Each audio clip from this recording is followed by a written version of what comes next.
Y'all, this new Clipse album is like a delicious meal that one is supposed to take their time through. Penne alla vodka. Yeah, but it's like a multiple course meal. I have made it through tracks 1 through 3, and I've tried to move on to track 4, but I'm stuck on P.O.V. Y'all, that song is sick. From the hook with Pusha T, I love just what he's doing with his voice. He's done that sort of tone before, the way he's doing that hook. But when he started rapping that verse, it almost didn't sound like him. That dynamicness, I'm making up words now, of his voice is amazing. And I love how there is a consistent type of rhyme scheme between Pusha's verse, Tyler the Creator's verse, and Malice. A lot of it just makes comparisons. First of all, you have the title POV, and that is such a popular phrase right now for the youths. Especially with social media. I've even used it, POV, such and such. So for the title to be POV, it shows you what they're commenting on. They're commenting on what's common, as well as, of course, point of view from their life. But I do think it's a deeper commentary about the shallowness of social media. So I went on Genius and I started looking at their annotations, but I tend to not really love Genius annotations.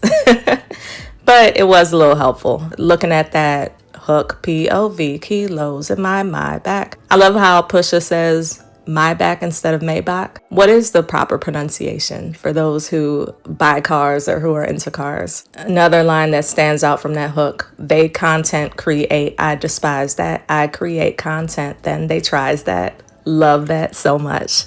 Because there is a difference between content creation and true creativity. Shout out to the Queen Poe, another creator who pointed this out. I'm part of her Patreon, and she pointed that out over the weekend, that content creation, is something anybody could do. But when Push says he creates content, that means that what he puts out in the world is valuable enough that it can be used for content, whether it's his music, whether it's what he says. And they tries that. It's like they're trying to imitate just his genius. And I think that's dope. And then we go into Push's verse. All I see is 60-day stars and 20-year thousandaires. Ooh. 60-day stars reminds me of just the overnight celebrity, people who get a shot of fame and they're here and gone like a blip in the system. 20-year thousandaires sounds like a commentary on people who are the status quo. That sounds like true talk, the average American. The average person who relies on retirement for their wealth, quote unquote, after they're done working. Not enough shopping, whole lot of browsing errors. Love the made up word. He's talking about window shoppers, people who browse instead of being able to buy what it is that they want. And, Pusha T, he's pushed luxuriousness for a while. And this category of rap, I just enjoy. I've heard folks call it aspirational rap. It's aspirational mixed with drug rap, but I'm digging it. It just is such a vibe. You stream kings, but you never fit a crowd in there. Talking about rappers who get a lot of streams, whether that's real or fake. But that does not equate to actual fans, actual people who mess with you.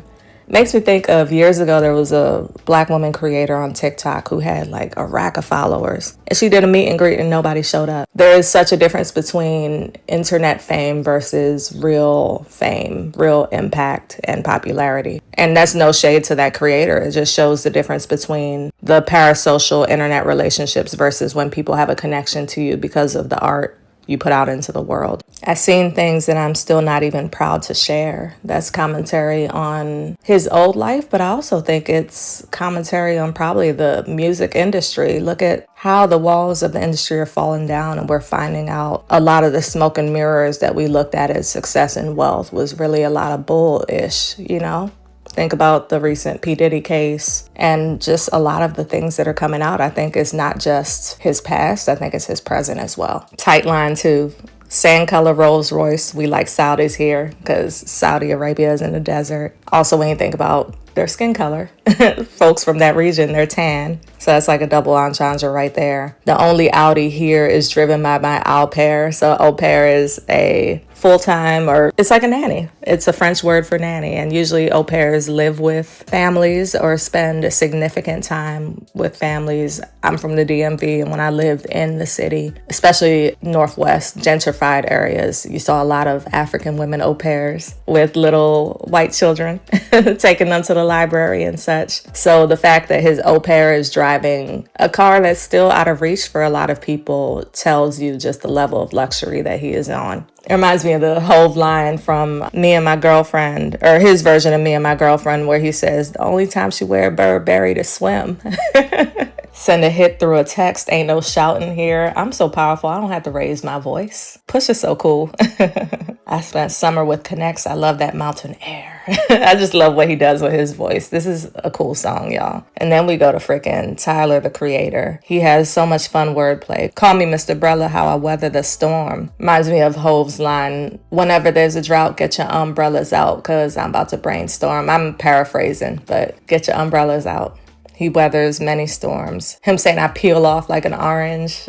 Him talking about his fast car and how he's able to just go from 0 to however many miles his luxury cars can go to. Tyler saying La Ferrari doors open up like it's therapy. Because in therapy, that is what one does. You open up.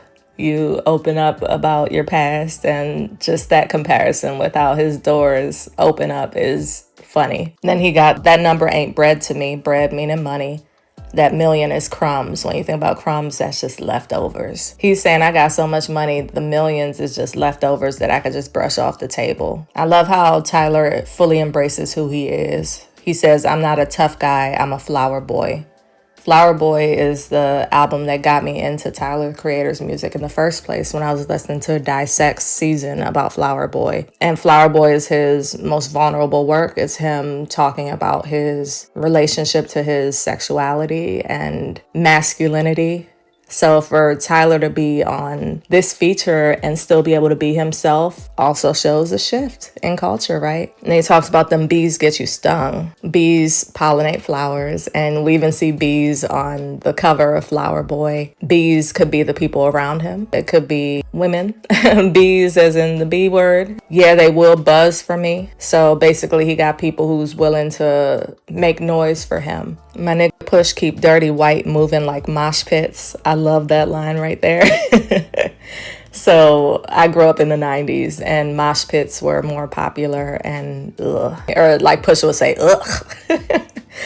Mosh pits are dirty because, you know, it's outdoor concerts, usually rock bands, a whole bunch of white folks jumping in the mud and pushing and fighting, and him talking about dirty white, meaning cocaina, like mosh pits. I love that analogy. I'm like white bees the way I pop-ish, so pop music. I need God to play the lead in my biopic, that God could play him. That's that God complex that often comes up in hip-hop. Obviously, it's words, it's creativity, but I like it.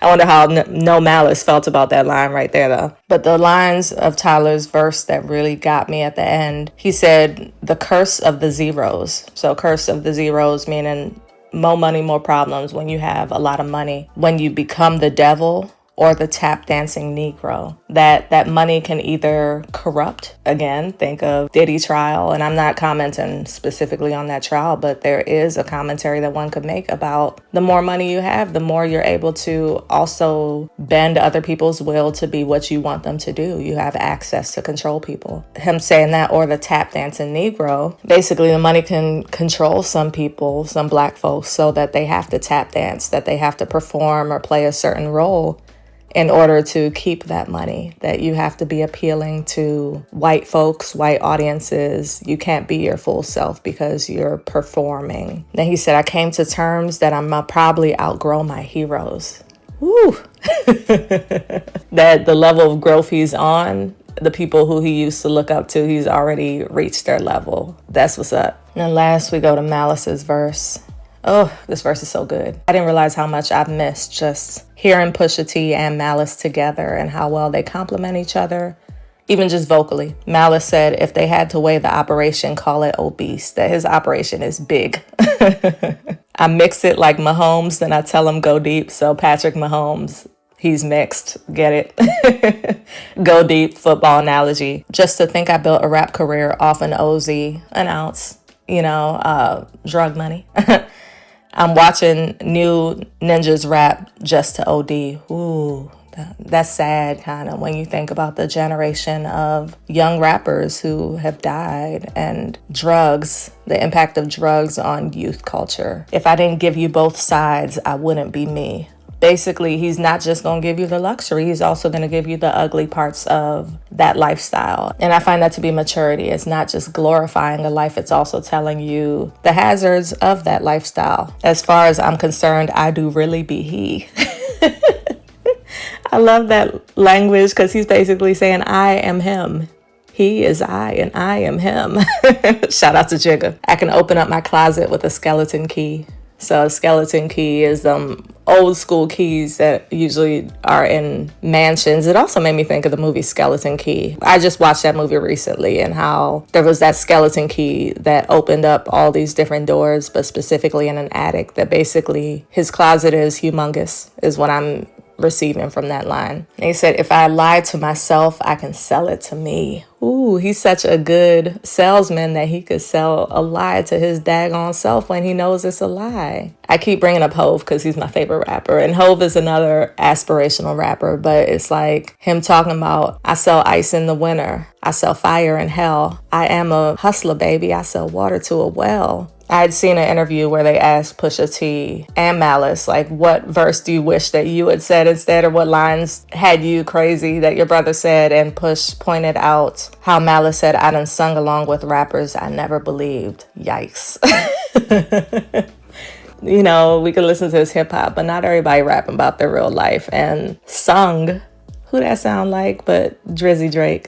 I ain't trying to start nothing, but when you think about rappers singing and talking about lifestyles that they don't have, that's the first rapper that came to mind for me. And then he says, had to hide it from the church. That's the Jekyll in me. So Dr. Jekyll and Mr. Hyde, that is a double entendre. Malice saying he had to hide it from the church, that basically that's a part of his lifestyle that he wasn't able to show when he was in religion, I shouldn't say was, it seems like he's still religious. But Dr. Jekyll was the evil part. Mr. Hyde was the normal person. And he says, I never thought twice what the pressure would be, because ninjas' chains look just like oppression to me. Ooh, that the jewelry, the chains that people get usually off of spending cash from their advance looks like oppression, because it is. It leaves you beholden to record labels and contracts. And, earlier in the line, he says he's the only one to walk away and actually be free. That also points to the fact that a chain, when you think about the track Whips and Chains, that whips, cars, chains, jewelry, but whips, slavery,